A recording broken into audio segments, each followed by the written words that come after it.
Del libro Cuentos completos de la escritora colombiana Marmel Moreno, el relato Una taza de té en Augsburg, a la memoria de Darío Morales. Miranda Castro fue en su tiempo una de las modelos más cotizadas de los Estados Unidos. Pese a su apellido latino, tenía el aspecto de una muchacha nórdica con sus cabellos rubios que resplandecían como el trigo en la luz del verano y unos ojos más azules que el mar de las islas del Caribe. Su fotografía apareció varias veces ilustrando la portada de Vogue. Cuando entraba en un restaurante, la gente enmudecía de inmediato, siguiéndola con una mirada de deslumbrado asombro. Su presencia en Par Avenue creaba problemas de circulación porque los automovilistas, encandilados por su belleza y la tranquila insolencia de su paso, disminuían la velocidad. Sin embargo, observándola de cerca, se percibía en sus pupilas un destello metálico que asustaba a los hombres. No había en ellas el más leve rastro de afecto, pero sí de desdén. Miranda no amaba a nadie. Se había casado por despecho con un millonario norteamericano aficionado a las obras de arte, quien a su turno la consideraba como un objeto de colección. Solo dos hombres habían contado en la vida de Miranda: Lucio Castro, su padre adoptivo, y Peter, un profesor de matemáticas de la Universidad de Massachusetts, que había visto en ella algo distinto de la maniquí de moda. Ambos le habían brindado un afecto profundo, ayudándola a olvidar el pasado. Ambos le habían dado la cálida sensación de tener un apoyo cuando la tristeza le oprimía el corazón. Miranda no estaba segura de haberlos querido, pero su recuerdo se volvía más intenso a medida que pasaban los años y en torno a sus párpados aparecían los primeros hilos de la vejez. La muerte de su padre era previsible. El abandono de Peter, en cambio, se le antojaba aún entonces un enigma. A veces le parecía que el amor de Peter se había enfriado cuando ella le contó su viaje a Alemania, pero no llegaba a comprender las razones de su rechazo, silencioso y definitivamente irremediable. 10 años contaba Miranda al llegar de Augsburg a Caracas por el antojo de Lucio Castro, quien, ya entrado en años y no habiendo tenido nunca hijos de su mujer ni de sus numerosas queridas, resolvió un buen día adoptar a una niña con la condición de que fuera rubia y de ojos azules. Lucio Castro era un hombre riquísimo, acostumbrado a imponer siempre su voluntad. Las ramificaciones de sus negocios se extendían a muchos países y le fue fácil encontrar en Alemania a un abogado influyente y capaz de satisfacer su capricho. La pequeña Greta se transformó así en Miranda y pasó del sórdido orfelinato donde vivía desde su nacimiento al camarote de lujo del transatlántico que la condujo a Venezuela. Creía vivir un sueño, un cuento de hadas. Tenía vestidos muy finos, zapatos de charol, montones de juguetes. Los camareros se inclinaban a su paso y el capitán le invitaba a cenar a su mesa. Asimismo, la institutriz, enviada por Lucio Castro para servirle de dama de compañía y empezar a enseñarle el español, la trataba como si fuera una princesa. Todo deslumbraba a Miranda: el mar, los delfines, el color del cielo a medida que el barco se adentraba en las aguas tropicales, porque se sentía torpe. Intentaba imitar los gestos y modales de las personas que la rodeaban.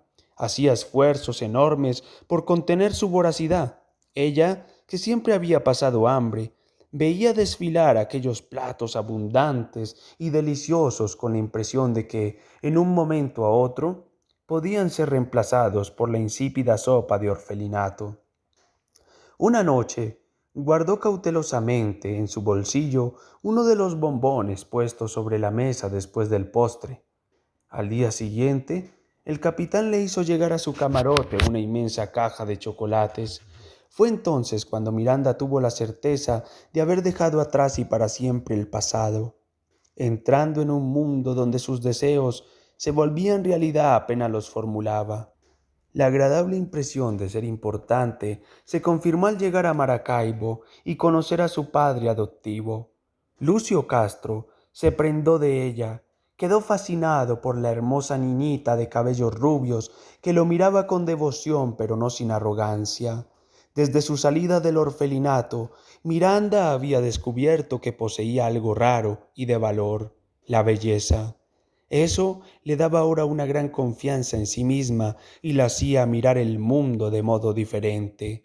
Aunque no podía expresarlo con palabras, su orfandad empezaba a parecerle un error en el orden natural de las cosas, que Lucio Castro había reparado al adoptarla.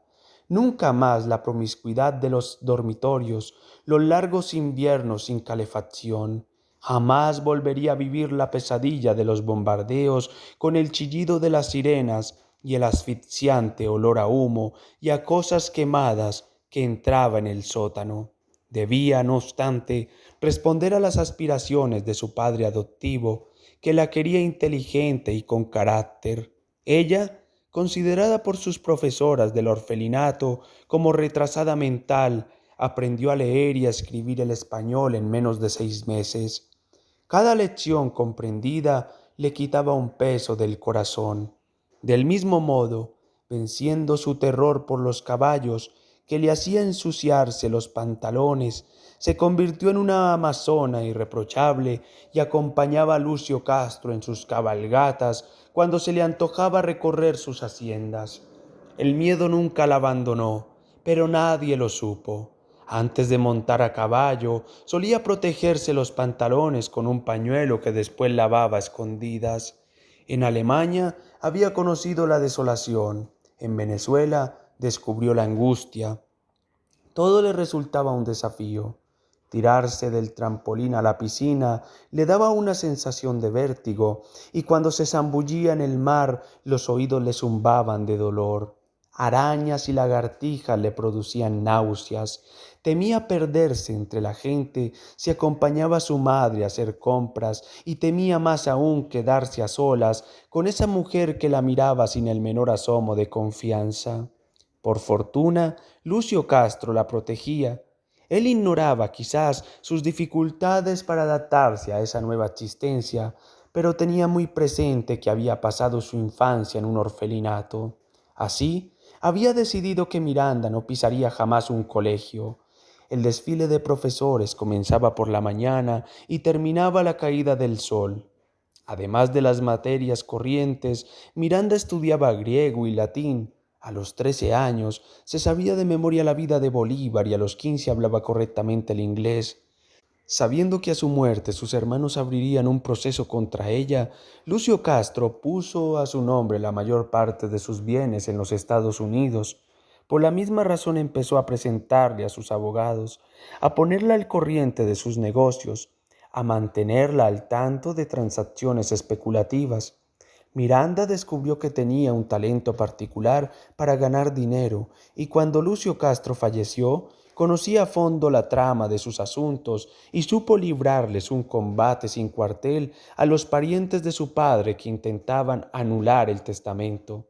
Una vez ganada la batalla jurídica, Miranda se fue a Nueva York y se inscribió en una agencia de modelos. Había cumplido 20 años y tenía conciencia de ser lesbiana. Siempre había ocultado esa particularidad para no chocar a su padre ni darles motivos de crítica a quienes reprochaban a Lucio Castro el haberla adoptado. Volverse maniquí acariciaba su narcisismo y le ofrecía un terreno de caza ideal. Le gustaban las mujeres, pero no podía establecer con ellas ninguna relación afectiva. El contenido de la palabra amor le era desconocido y bastaba con que una de sus amantes se mostrara posesiva para que la dejase en el acto. Las manifestaciones de ternura se le antojaban ridículas. A Miranda le excitaba seducir, allanar las resistencias, vencer el pudor. Dejaba de lado a las mujeres demasiado fáciles o a las que tenían un carácter similar al suyo.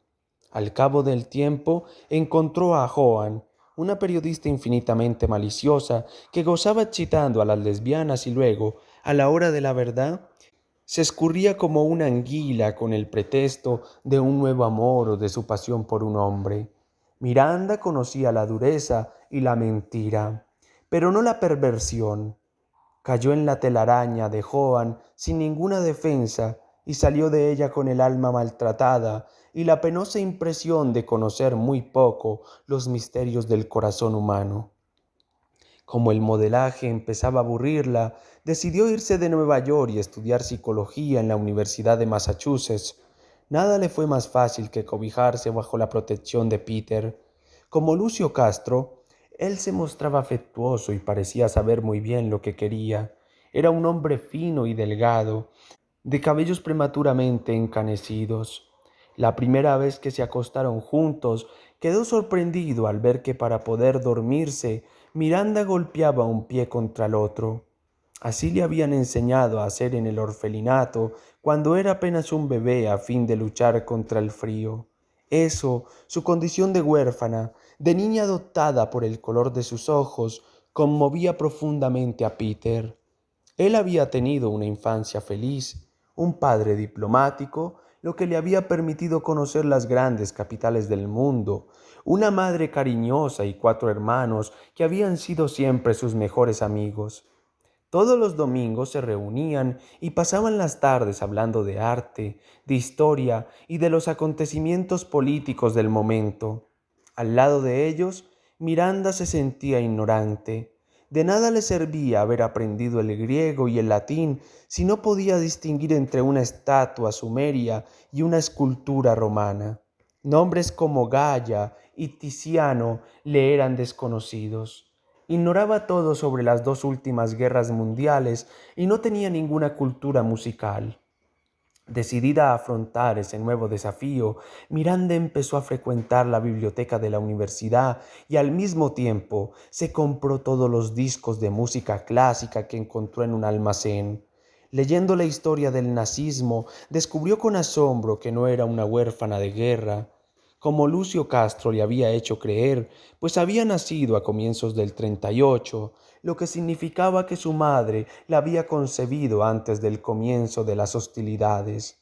A partir de ese momento, Miranda quiso saber quién había sido su madre. Poco a poco, su deseo se transformó en obsesión y, desoyendo los consejos de Peter, que la incitaba a olvidarse del pasado, se fue a Alemania y se puso en contacto con el abogado que 14 años atrás la había sacado del orfelinato.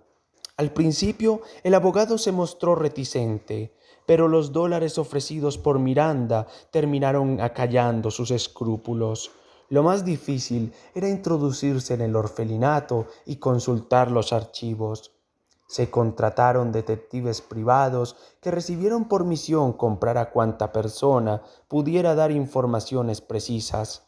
Finalmente, una vieja enfermera se dejó convencer ante la enorme suma de dinero prometida, que representaba la mitad del salario ganado a lo largo de toda su existencia. Y con el pretexto de reunir una hija y su desdichada madre, puso a los detectives sobre la pista de Frieda. Frieda salía apenas de la adolescencia cuando tuvo a Miranda y ni siquiera pudo verla porque sus padres llevaron de inmediato a la recién nacida al orfelinato de Augsburg. El señor Pfeffer era un comerciante acaudalado que nada quería saber de bastardos destinados a poner en duda la virtud de su única heredera. Una antigua sirvienta de la familia, refugiada en un asilo de ancianos, contó que la señorita Frieda jamás se había repuesto de la pérdida de su hija. Lloraba contemplando sus senos cargados de leche y los pequeños baberos cocidos a escondidas durante el embarazo. Hasta el último momento creyó que su familia se echaría para atrás y abandonaría el proyecto de separarla de su bebé. Nunca reveló quién había sido el padre, posiblemente un extranjero conocido en Grasmith durante las vacaciones de Pascua. En vano, el señor Pfeffer se empeñó tanto en resguardar la reputación de su hija. Frieda no quiso casarse nunca. Se volvió taciturna y solo salía de la casa para asistir a los servicios religiosos. Con el tiempo se fue secando como una flor marchita y cuando sus padres desaparecieron era una solterona de humor languido que no le encontraba ningún gusto a la vida. Había programado sus días con precisión maniática. En invierno-verano se levantaba a las 11 de la mañana y todavía en la cama se hacía servir un vaso de leche acompañado de galletas. Bañarse y vestirse le tomaba 2 horas y luego se sentaba a mirar la televisión. Al atardecer se iba a un salón de té que quedaba cerca de su casa y bebía varias tazas observando a los paseantes a través de sus gruesas gafas de míope. Estaba abonada a una revista de historia y leía hasta muy tarde memorias y biografías. Miranda resolvió abordarla en el salón de té. Sabía que Frieda ocupaba siempre el mismo lugar y se instaló en la mesa contigua a la suya. La vio llegar un poco encorvada y canosa, con una expresión de irremediable melancolía. Miranda esperó a que terminara de tomarse su primera taza de té para pedirle permiso de sentarse a su mesa. Los ojos de Frieda parpadearon de asombro detrás de las gafas. Con manos torpes encendió un cigarrillo. Parecía trastornada. Los labios le temblaban ligeramente y en vano intentaba sonreír. Daba la impresión de ser un niño que ha visto un pájaro posarse sobre su hombro y cautelosamente, como si temiera espantar al pájaro, lanzaba de vez en cuando a Miranda una mirada furtiva. Hace muchos años, dijo al fin en voz muy baja, conocí a, alguien que se parecía a usted. No tuvo respuesta. Miranda había comprendido que se refería a su verdadero padre y se sintió aliviada. No se reconocía en esa mujer abrumada por la vida. Es su vivo retrato, insistió Frieda con precaución, como asustada de que el pájaro echase de pronto a volar. Yo soy idéntica a mi madre, dijo Miranda, y ella no ha venido nunca a Alemania. Pero usted habla perfectamente nuestra lengua, comentó Frieda. Mi abuelo era de Berlín y muy joven se fue a Venezuela. Sus hijos aprendieron el alemán con sus profesores y nosotros, sus nietos, también. De implorante, la mirada de Frieda se volvió abatida. El mesero se acercó para servirle una nueva taza de té. Frieda apagó el cigarrillo en un cenicero y se encorvó más aún, como si la vejez le hubiera caído encima de repente. Eso de los parecidos es muy raro, murmuró. Así es, dijo Miranda. En ningún momento le vino la idea de revelarle a su madre la verdad, de darle la alegría de saberla viva y gozando de una situación privilegiada. Para Frieda habría sido maravilloso descubrir que su hija había escapado al trágico destino de los niños abandonados y que era inteligente, bella y rica. ¿Cuántas veces habría soñado con reconocerla en la calle, entre las muchachas que pasaban frente al salón de té? Frieda había imaginado probablemente varios escenarios. Su hija convertida en prostituta, trabajando como obrera, y ella le daba el dinero necesario para construirse una vida mejor, o al contrario, bien acomodada, llevando una existencia feliz, y ella, Frieda, se retiraba en puntas de pie a fin de no perturbarla. Habría supuesto todo, salvo creer encontrarla en el salón de té que solía frecuentar, hierática y dura, pidiéndole permiso de sentarse a su mesa con el pretexto de practicar el alemán. Pero la muchacha instalada frente a ella, que tanto le recordaba su único amor, tenía una familia y había nacido en otras tierras. El parecido era simple coincidencia y una lápida caía de pronto sobre sus esperanzas. Miranda adivinaba los pensamientos de su madre, pero le importaban muy poco. Solamente se preguntaba si Frieda representaba un peligro para ella. Después de observarla un rato, se dijo que no. Dada la timidez de su carácter, Frieda nunca intentaría imponerle su presencia. De conocer su identidad, habría murmurado una frase afectuosa, habría derramado tal vez algunas lágrimas, y eso sería todo. Quizás le habría pedido que le contara un poco su vida o que le enviara cada año una tarjeta de Navidad para tener noticias suyas y saber si estaba bien. Con esas migajas Miranda podía aligerar el corazón de Frieda y permitirle envejecer en paz, pero no lo hizo. En realidad no veía razones para hacerlo. Le dijo a Peter cuando regresó a Massachusetts y Peter quiso saber si le había contado a Frieda que ella era su hija. La pregunta de Peter y su aire consternado dejaron a Miranda perpleja. No entendía su reacción ante un relato tan banal. Había viajado a Alemania para conocer a su madre, la había visto y sopesado. No había más vueltas que darle. Peter, sin embargo, la miraba con una expresión de inexorable tristeza, como si ella no perteneciera ya a este mundo. Se volvió cada vez más evasivo y distante. No respondía a sus llamadas telefónicas y nunca más la invitó a pasar los domingos con su familia. Finalmente, Miranda se vio obligada a reconocer que Peter había dejado de amarla. Pero ni entonces ni después, a medida que los años iban acartonando la fina piel de su rostro, comprendió por qué Peter, así como otros hombres y algunas mujeres que la amaron, se ponían tan extraños, tan ariscos cuando ella les contaba aquel encuentro con su madre en un salón de té de Augsburg, París, abril 5 de 1988.